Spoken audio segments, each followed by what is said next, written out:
So unlike a lot of mainstream media outlets, when my competitors in this business break news, I credit them. That's just the way I do things. I think in the marketplace of ideas, we ought to show our work and we ought to credit those who do good work. And this week, the Post and Courier did some good work. They got a scoop on some judicial two-stepping, particularly by the Supreme Court Chief Justice Donald Beatty.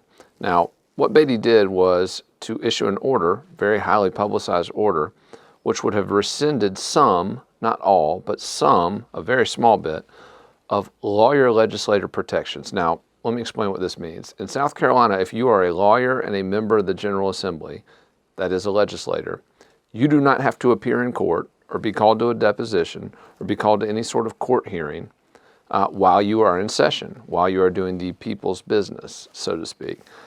Now, this protection allows these lawyer legislators to drag cases out indefinitely, which subverts justice and once again underscores the extent to which the judicial branch in South Carolina is utterly subservient to the legislative branch, which is a huge problem. Now, Beatty partially rescinded some of these protections.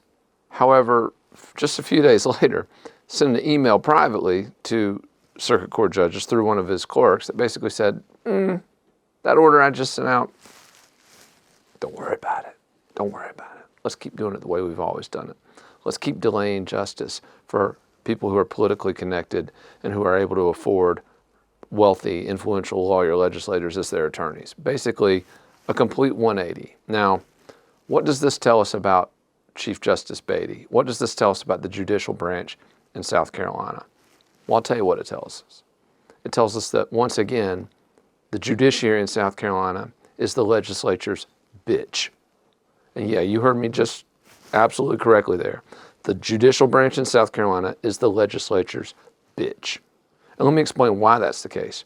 Because legislative leaders decide which candidates get to run for judgeships. And not only that, once they're done picking the candidates they want, they and their legislative buddies get to vote on who fills the seats. Now, is that served in South Carolina? I don't think so. And in fact, last September, when the Murdaugh murders drama showed just how corrupt the state's judiciary is, I called for public election of judges. Now, this position has been slammed by a lot of the judicial insiders, a lot of the judges, a lot of the lawyers, a lot of the politicians who benefit from the current system. They say I'm crazy. They say that this is something we shouldn't do. This is too dangerous. Well, I can't think of anything that's worse than the current system. But we do need to have a discussion about this. Maybe it's not public election of judges. Maybe we go to executive appointment with advice and consent of the legislature. Or maybe, just maybe, we get South Carolina out of the business of being one of only two states in the entire country,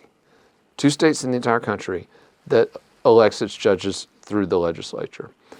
One thing is clear, though, something's got to change, because we learned once again this week that the judicial branch in South Carolina is totally subservient to the legislative branch. And that causes corruption, it subverts justice, and it's got to change if this state's ever going to move forward.